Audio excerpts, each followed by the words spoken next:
सबसे पहले आप सभी दर्शक साथियों को सादर सेवा जोहार, जो कि लंबे समय पश्चात मुझे वीडियो शूट करने का अवसर मिल रहा है, जो कि मैं भी अपने काम धाम में व्यस्त होने की वजह से वीडियो शूट नहीं कर पा रहा था। और आज फिर सम्मानीय दादाजी हमारे साथ हैं, तो आज फिर दादा के साथ एक नए विषय में चर्चा करने वाले हैं। तो और आपको यदि हमारा वीडियो अच्छा लगता है तो अपना माया दुलार प्यार जरूर देना, और जो कोई प्रश्न भी हो तो मैं पहले भी कहा था, तो दादा से प्रश्न आप लोगों ने किया था, पर अचानक ही मुझे वीडियो शूट करने का अवसर मिल रहा है, इस वजह से मैं दादा से आपका जो पहले का सवाल था उन सवालों को पूछ नहीं पा रहा हूं। और अभी फिर से एक नया टॉपिक में हम बात करेंगे, जो कि अभी आप सभी को पता है कि चैत शुरू हो चुकी है, और चैत अभी कुछ दिन में अभी जोत जमारा भी शुरू होने वाला है। तो हम इसी विषय में जानकारी हासिल करेंगे। तो दादा सबसे पहले आपको सदा सेवा जोहार।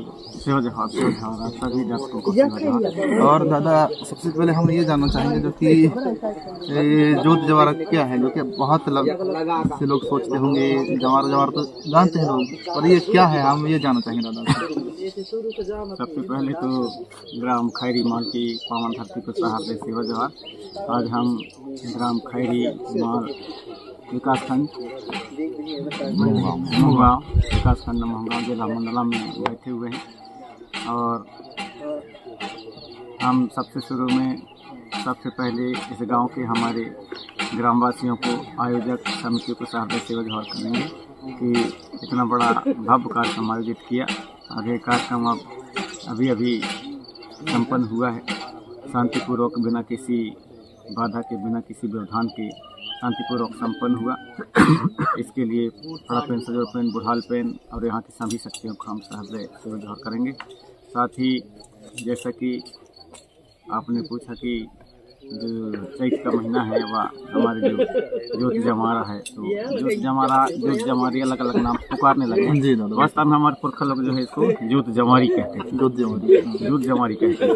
ये फिर उसका ब्रंश होकर के और जोत जमारी या जोत जमारा कहने लगे। तो वास्तव में जो है जोत जमारी है।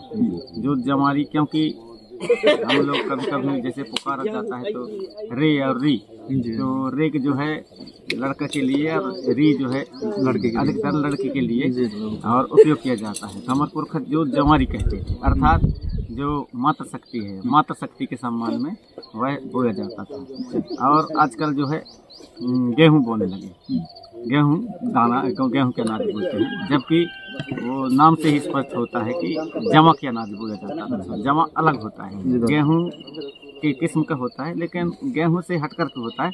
और जो जमा के दाने होते हैं वो बहुत कड़े होते हैं, और उनको कई बार चकिया में या चक्की में पीसने के बाद उनका जो है दलिया निकलता है, आटा निकलता है, वो बहुत कड़ा होता है।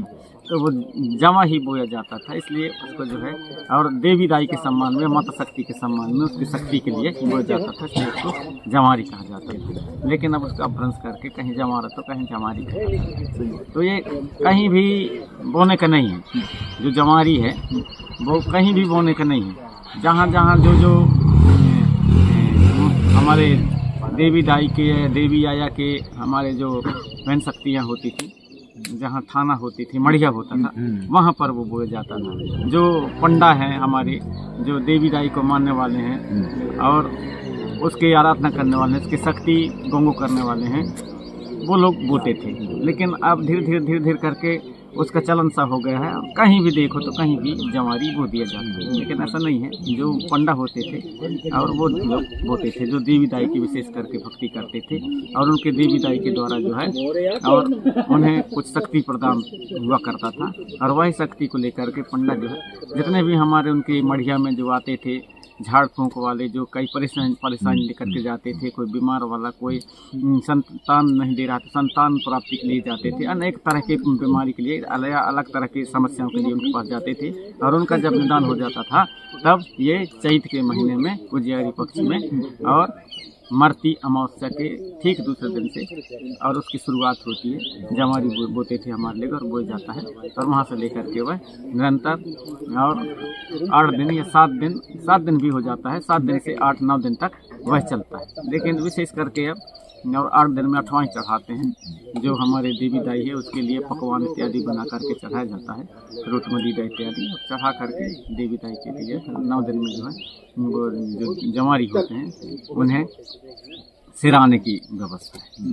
अब तो विसर्जन कहते हैं, विसर्जन नहीं कहते, सिराने की व्यवस्था है, जो ले जा करके कोई भी पास के डोह में, या डोह कहा जाता है, दहरा या दहार कहा जाता है, अलग अलग नामों से, जहाँ पर जलाशय होते हैं उस पर ले जा करके उनको और सिराने की व्यवस्था रहती है, उनको सिरा दिया जाता है। अब जब सिरा देते हैं तो इसके बाद में फिर एक दोहनारा मतलब जो नदी में सिरा दिया जाता है, तो उसके सम्मान में अब खाली बिना जमारी के ही घर घर में देवी दाई को शक्ति के रूप में घुमाया जाता है, और वहाँ से जो हमारे लोग रहते हैं देवी दाई से शक्ति प्राप्त करते हैं, तो दोहनारा कहते हैं, दोहनारा से अब दहनारा कहते हैं।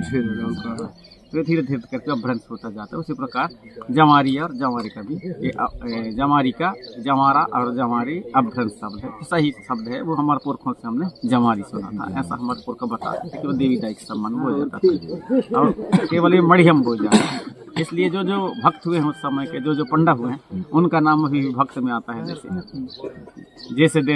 जैसे दिन धानु जन्म लिए थे, लोहा बरस गहरी रात, सोना बरस गहरी रात, ऐसा गाते हैं उनके भगत, जो क्योंकि वो देवी दाई के भक्ति करने वाले थे, उन्हीं लोगों ने शुरुआत करवाया था जमारी बोने की परंपरा को, जो है जोर तोड़ से, और कोई जन्मों में इस धरती पर भूमंडल पर उन्हीं लोगों ने जमारी बोने की परंपरा को विशेष तौर पर और यहाँ पर शुरू किया था। जमारी तो हमारे पुरखा लोग बहुत पहले से शुरुआत कर दिए थे, लेकिन कुछ ऐसे महान पंडा हुए जिनको शक्ति प्राप्त की देवी दाई के द्वारा, उनके कारण और ज़्यादा जाना जाता है। जैसे आल्हा को भी गाया जाता है, आल्हा भी देवी दाई के भक्त था, तो उनको भी गाया जाता है कि जिस दिन आल्हा जन्म दिए, लोहा बरस गए रात। तो ये उनको जिनको प्राप्त होती है देवी दाई की शक्ति, और वो खुद आदेशित करते हैं। हमारे जो शक्तियाँ होती हैं, हमारी शक्तियाँ ऐसा नहीं है कि कोई बाजार से खरीद के ले आए, या कहीं से उसको उठा करके ला के कहीं भी ला करके और वो उसको रख दो तो शक्ति प्राप्त हो जाती हैं, या फिर उसे मानो, ऐसा नहीं रहता। हमारे जो शक्तियाँ होती हैं, यदि कोई हमारे जो दादी है, हमारे जो पुरखा हैं, वो मानते हैं, तो 2-4 पीढ़ी बाद भी, बीच में यदि पीढ़ी की न मानेंगे, लेकिन उसके साथ निकाल देते हैं, और यदि जिसको पकड़ना होता है तो हमारी देवी शक्तियाँ वो आकर के 2-4 पीढ़ी बाद भी उसके नाती पंथी को पकड़ लेते हैं और मनवा लेते हैं, और खुद से खा लेते हैं। ये ऐसा उसको कुछ भी नहीं बनेगा, लेकिन सिखा लेते हैं कि मैं ये गढ़ के देवी हूँ, ऐसा है, उसको हमारी जो है गोंगो व्यवस्था ऐसा कर करके सब सिखा देती है। तो ऐसे इसमें व्यवस्था रही है। तो धीरे धीरे करके और ये अभ्रंश शब्द है, ये जमारा जमारी, जबकि उसका सही नाम जमारी है, हमने पुरखों से सुना है। बाकी अपने अपने क्षेत्र में कुछ अलग हो सकता है, अलग अलग क्षेत्रों में अलग अलग नामों से जानते हैं, लेकिन विशेष करके जो है आप हम सबके क्षेत्र में मंडला डेंडर जिले में जो है ये जमारी के नाम से जाना जाता है। दादा ये जो क्या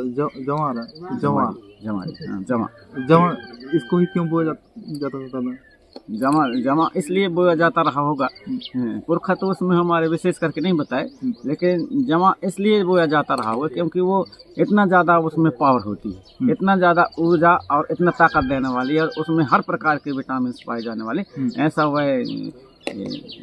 वो अनाज होता है, ऐसा दाना होता है, वो सबसे ज़्यादा उसमें जो ठोसपन रहती है। जैसे शक्ति जो ज़्यादा कहते हैं कि बहुत ज़्यादा शक्ति है, तो उसी प्रकार के उसमें भी वैसे ही पावर होता था, वैसे ही शक्ति उसमें भी होता था। तो उसको जो बोते थे तो शक्ति के रूप में, उसकी आराधना के रूप में, और शक्ति गोंगो के रूप में, और उसके मानता के रूप में उसको बोया जाता रहा होगा, ऐसा हमें लगता है। और दादा भी जैसे ये जमा छोड़ के बोने लगे, अभी गेहूँ बोने का पीछे क्या वजह हो सकता है? गेहूँ लगभग जमा से मिलता जुलता है, लेकिन ये उसके अपेक्षा बहुत कमजोर अनाज होता है।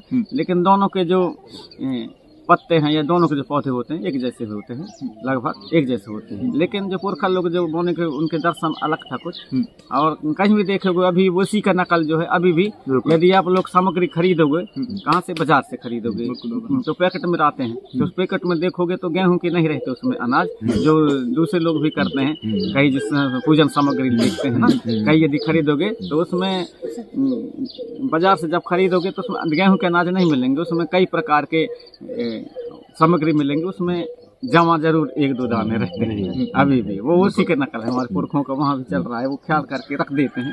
तो हाँ, मैं निवेदन करना चाहूँगा हमारे, क्योंकि हमारे लोग किसान हैं, अधिकतर जो है हर प्रकार के फसल हर प्रकार के दाना उगाते हैं, तो ऐसा कोई गांव भर में एक आध हरैया, एक आध थोड़ा सा गाभा या एक आध कोढ़ में कम से कम जमा बो दें, कम से कम जमारी बोने के हिसाब से और जमारी बोने के उद्देश्य से वो बो दें, ताकि वो सबको काम आए और हमारे जो पुरखों की जो परंपरा है वो बनी रहे और वो पहचान हमारी बनी रहे। अच्छा दादा, ये जोत जवारी कैसे इसका शुरुआत रहा होगा दादा? उसका शुरुआत ये रहा होगा, हमारे पुरखा लोग बताते थे, ये जो हमारी देवी दाई है, देवी दाई जो है। अच्छा दादा, एक बात और है, ये कौन सी देवी दाई के उपलक्ष्य में? अब हमारे देवियाँ तो बहुत हैं, सभी देवियाँ अलग अलग नामों से जानते हैं, अलग अलग क्षेत्रों में अलग अलग नामों से जाना जा सकता है, लेकिन हमारे क्षेत्र में विशेष करके जो है कलकंकाली दाई से ही अधिकतर हमारी शक्तियों का ज्यादातर शुरुआत होती है। बिल्कुल, मतलब कलकंकाली दाई को विशेष जानते हैं। देवियाँ तो कोई भी हो सकती हैं, इंगलाजनी हो सकती है, रंजकाई हो सकती है, महामाई हो सकती है, मरहाई हो सकती है, या बिंदरवासनी हो सकती है, विरासन हो सकती है, बहुत से ऐसे शक्तियाँ हैं देवियाँ जिसको हम लोग मानते हैं, हमारी शक्तियों को मानते हैं। तो ऐसी जो देवियाँ हैं, कोई भी देवियाँ हैं, वो विशेष करके नाम तो नहीं है कि इसी का है, लेकिन यदि कहा जाए तो हमारे जो पुरखा लोग हैं ज्यादातर गोंगाइन कहते थे, गोंगाइन कहते, और गोंगाइन से ही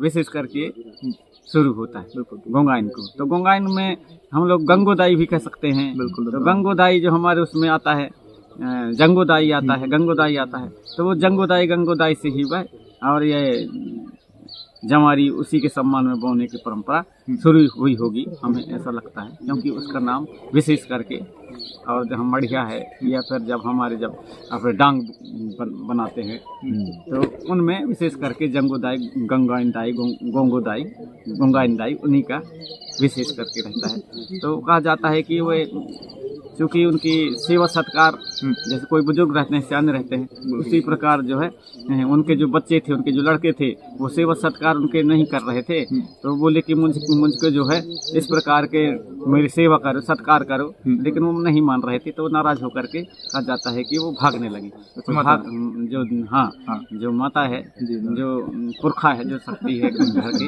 हमारे, तो वो भागने लगी।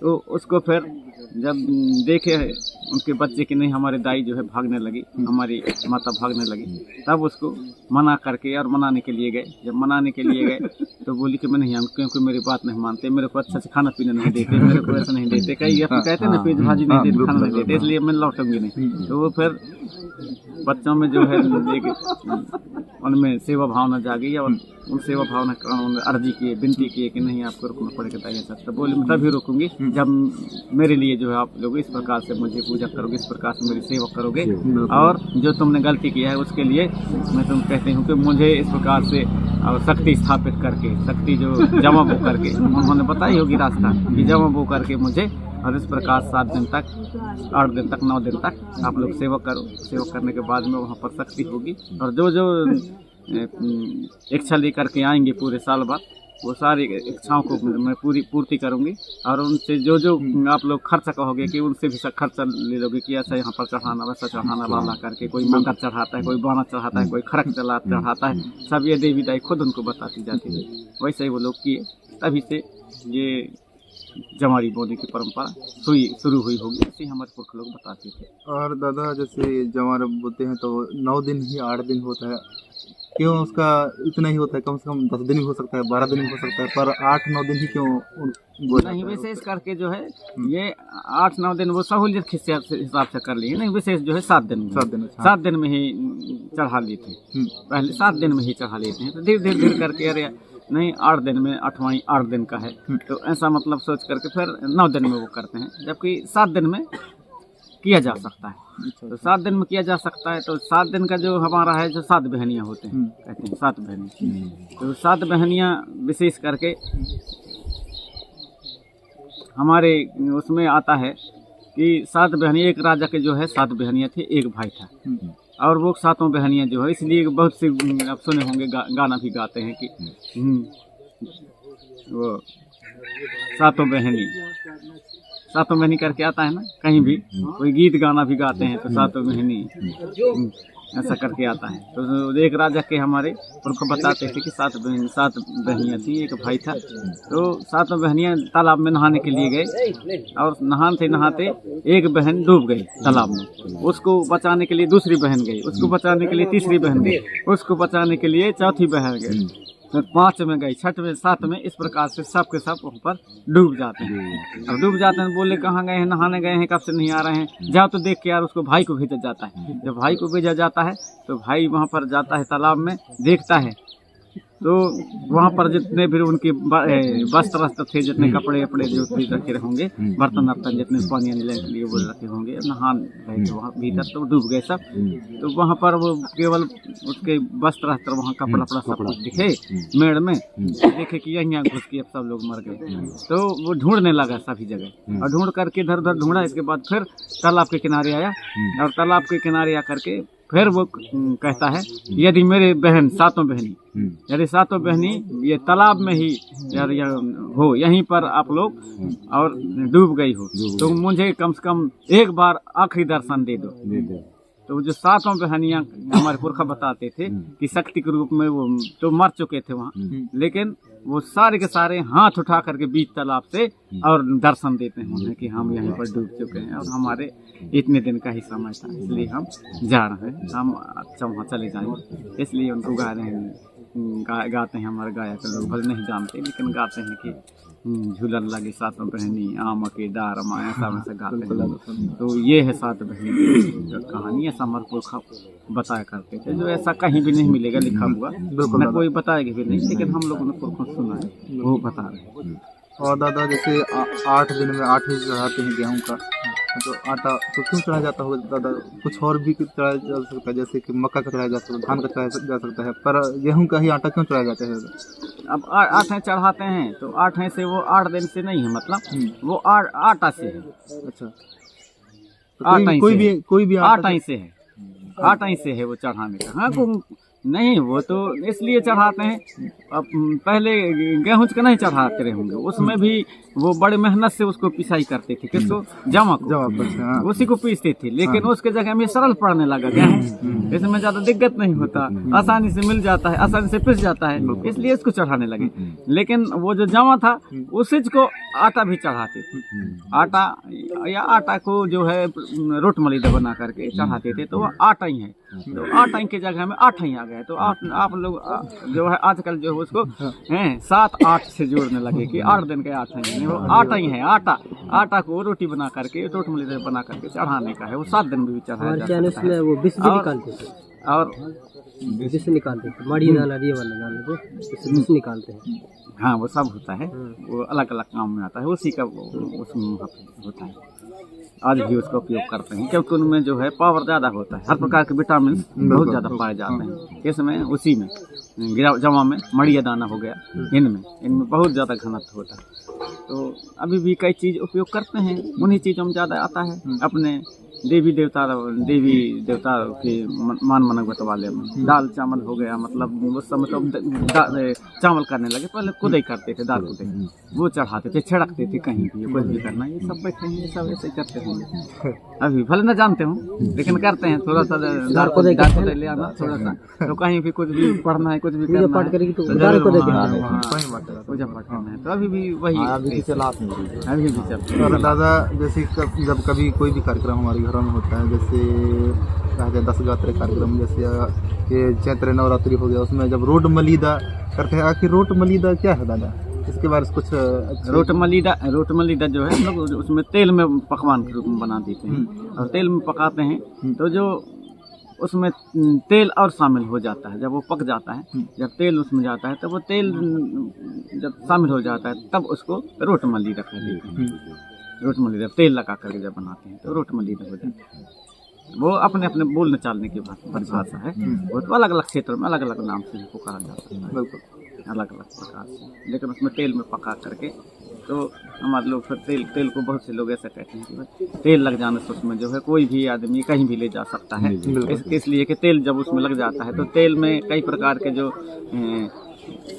के जो वायरस बैक्टीरिया या कई प्रकार के बीमारी जो उसमें लपटे रहते हैं कोई चीज़ में, तो तेल लग जाने के कारण जो है वो कई प्रकार के यदि संपर्क में भी आएगा कि कई प्रकार के कीटाणुओं के, कई प्रकार के वायरसों के, कई प्रकार के चीज़ों के, तो उस प्रभाव नहीं पड़ेगा तेल के कारण। इसलिए कहीं भी कोई काम करते हैं तो अभी भी हल्दी और तेल बिल्कुल छिड़कते हैं, लगाते हैं, कोई भी काम शुरू करते हैं, क्योंकि हल्दी में भी जो एंटीबायोटिक्स पावर होता है, हल्दी में एंटीबायोटिक्स पावर होता है। इसलिए कोई यहाँ तक कि यदि किसी की मृत्यु हो जाती है तो उसको भी यदि निकाला जाता है तो उसमें भी हल्दी छिड़का जाता है, क्योंकि कोई कौन सी बीमारी से मरा है पता नहीं, उसके संपर्क में आने से कोई कई प्रकार के, किसी का शरीर कमजोर है, किसी के शरीर सहन करने लायक है नहीं है, तो हो सकता है रोते रोते कोई पकड़ लेता है अपने माया मोह प्रेम के कारण, तो यदि उसको लाश को लिपट जाएंगे, कुछ होंगे, तो संपर्क में आने से बीमार ना हो जाए, वो गंभीर बीमारी से कोई खत्म हुआ था। यदि हल्दी और वो उसमें लगा देते हैं तो उनका मानना है हमारे पक्षों का कि हल्दी लग जाने के कारण नाना प्रकार कई प्रकार के वायरस है, जो बैक्टीरिया है, उनको समाप्त करने की या एंटीबायोटिक्स होने के कारण समाप्त करने की उसमें क्षमता होती है हल्दी, उसमें पावरफुल होता है हल्दी। तो हल्दी का बहुत महत्व, उसी हल्दी से जो है हमारे पुरखा लोग जो है देख सुन करके जो पीला को बहुत ज़्यादा किए हैं, जैसे पीला गमछा रखना है, उसी के कारण है पीला गमछा रखना है, क्योंकि हल्दी से सीखे हैं, हल्दी सभी जगह उपयोग होता है, उसी के कारण। अच्छा दादा, ये जो भी चैत में अभी आ गया और अभी लगभग 9 दिन तक लगातार जस गाते हैं, भगत गाते हैं, तो ये भगत क्या है दादा? और भावगत है, भगत नहीं है, भावगत। भावगत माने भाव आना। अच्छा। ऐसे गीत जो गाते हैं तो उसमें भाव आते हैं। भाव मतलब आदमी का जो शरीर होता है वो अपने बस में नहीं रह जाता, भावने लगता है, घूमने लगता है, चक्कर खाने लगता है। वो शक्ति कौन सी ऐसी शक्ति होती है, कौन सी ऐसी ऊर्जा होती है जो हमारे पुरखों के द्वारा बताए गए मार्ग पर जो गाते हैं, जो गीत गाना करते हैं, तो वो उसका जो शरीर है ऑटोमेटिक किसी के शरीर भावने लगता है, अपने अपने भावने लगता है। और जब भावने लगता है तो उसका शरीर अपने बस में नहीं रह जाता, जैसा कि नॉर्मल इंसान होता है वैसा वो कहीं के कहीं जाएगा, कहीं के कहीं जाएगा, लेकिन उसको भावते भावते भी उसको थोड़ा होश भी है, और कुछ भी जो कोई चीज़ है तो बहुत कम से देखे होंगे कुछ से टकराएगा, बाकी वो बच जाएगा, चाहे कैसे हुए भावते भावते उससे बच जाएगा, उसको चोट भी लग जाएगा, उसको पता ही नहीं चलेगा, वो भावते भावते। तो वो भावना, उसमें भावना से नहीं है, भाव से है, मतलब भाव जाता है, मतलब हिलने डुलने लगता है। अच्छा, इसलिए उसको भावगत गाया जाता है। भावगत से जो है अभ्रंश हो के भगत हो गया, भगत गान हो गया, तो वो शक्ति के सम्मान में गाया जाता है। वो शक्ति के दिन चलता है उतने दिन तक। तो एक ही प्रकार के जस गाया जाता है दादा, क्या अलग अलग? नहीं, अलग अलग जस गाया जाता है। पहले दिन में अलग गाना नहीं, वो ऐसा नहीं है, दिन के हिसाब से नहीं गाया जाता। वो इतने दिन तक, जितने दिन तक वो हम जमारी रखते हैं उतने दिन तक वो सबको भी गाया जा सकता है, उन्हीं गीत गाना गाया जा सकता है। और जिसके पास में ज़्यादा है, पहले उनके पास में बहुत हर चीज़ की जानकारियाँ थी, हर प्रकार के गीत गाना जो अपने उससे जुड़े हुए थे तो वो गाते थे। लेकिन अब पढ़ा लिखी के चक्कर में पढ़ने लिखने लगे तो पढ़ने लिखने लगे, जो असली हमारे पुरखोक्ति ज्ञान है, पुरखों के पास में जो ज्ञान है उसको भूलते जा रहे हैं। और जो वहाँ जाकर के स्कूल में पढ़ते हैं पुस्तकी ज्ञान, वो उनके पास रह जाता है। जो असली चीज़ है वो भूल गए, उसको भूल गए। करते जरूर हैं लेकिन उसके बारे में तो कोई स्कूल में पढ़ाया नहीं जाता ना, तो पुस्तक में लिखा ही नहीं है, तो उसके बारे में उनको नहीं रहते। जो जैसे हम लोग जैसे सुने हैं थोड़ा बहुत, उसी प्रकार के आप लोग भी ये सब जानते हैं, इस प्रकार के थोड़ा थोड़ा कई चीज़ के बारे में, लेकिन कहीं लिखा हुआ ये नहीं, और न कोई लिखा भी नहीं।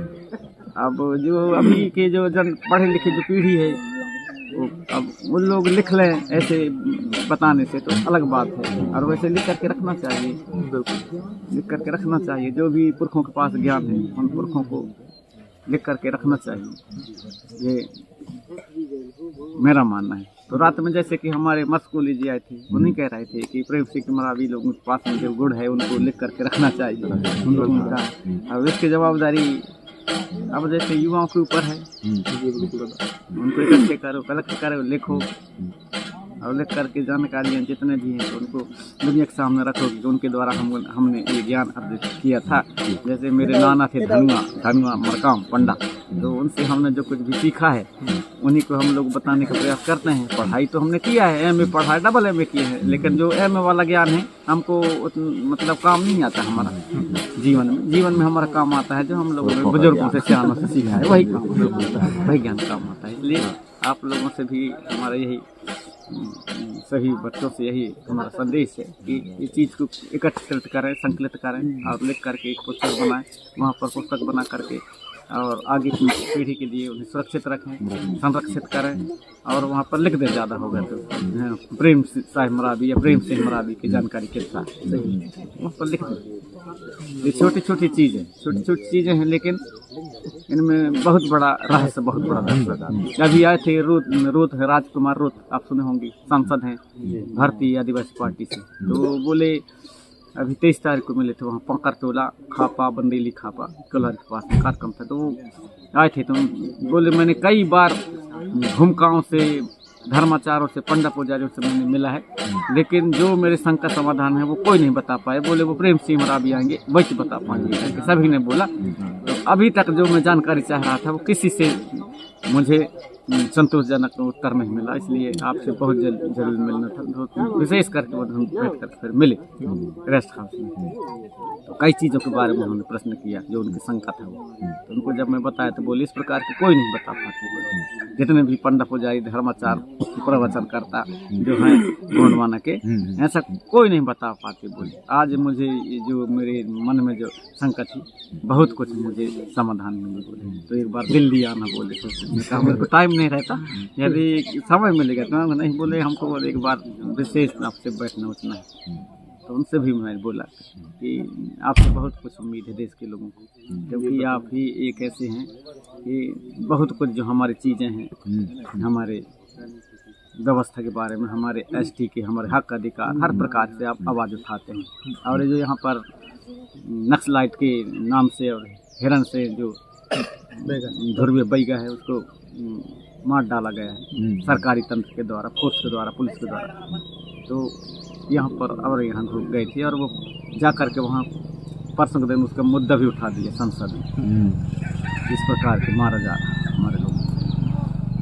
ये हर चीज़ को जानने समझने की आवश्यकता है, अपने व्यवस्थाओं को जानने समझने की आवश्यकता है, अपने इतिहास को जानने समझने की आवश्यकता है, अपने रीति रिवाजों को जानने समझने की आवश्यकता है, अपने गढ़गढ़ी देवी देवालय गोत्र व्यवस्था जितने भी हैं सबको जानने की आवश्यकता है। साथ ही साथ हमारे हक और अधिकार को जानने की समझने की आवश्यकता है। यदि नहीं जानेंगे अब संगठित रहने की भी आवश्यकता है। संगठित नहीं रहेंगे, कहीं धर्म के नाम पर लड़ते रहेंगे, कहीं भगवान भविष्य के नाम से लड़ते रहेंगे, तो उसी में लड़ते लड़ते रहो। इस प्रकार हिरन से बैगा के जैसे मारा गया हमारे ध्रुव को, उस प्रकार से सभी का नंबर एक दिन बारी बारी से आएगा, चाहे कोई भी।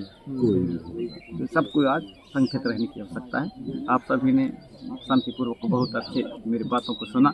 इस पर आप सभी जो दर्शक हैं उनसे मैं आग्रह करना चाहूँगा, इस पर चिंतन मनन करें। मैं नहीं कह रहा हूँ कि जो मैं कह रहा हूँ यही सही है, लेकिन हमारे पुरखा लोग इस प्रकार से बताते थे, तो उनको थोड़ा थोड़ा आपके बीच में बताने का प्रयास किए हैं और इन्हें चिंतन मनन करें, ऐसा मेरा आप सभी से आग्रह है।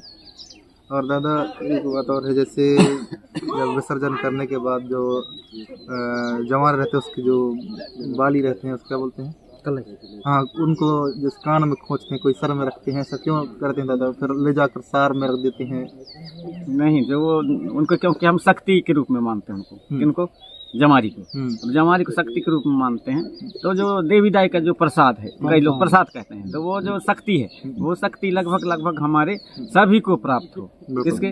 देवी दाई की शक्ति, उसकी कृपा सभी को प्राप्त हो। इसलिए वो थोड़ा थोड़ा अपने भावना के रूप में जो जहाँ जहाँ रखना है, जिसको देना है, तो थोड़ा थोड़ा उनको दे देते हैं, ताकि सबको किसी प्रकार है ना देवी दाई का जो है और शक्ति, उसकी कृपा सभी पर बनी रहे और सभी सुख और समृद्धि आए घर में, गाय में, सार में, गाय बैल में, सभी प्राणियों में, जहाँ जहाँ हम लोग जिनको मानते हैं, खेती बाड़ी में, सब कुछ में, और वहाँ पर इस प्रकार के खुशहाली आए, दुखियाली आए, सब सुखी रहें, कोई यहाँ पर दुखी न हो।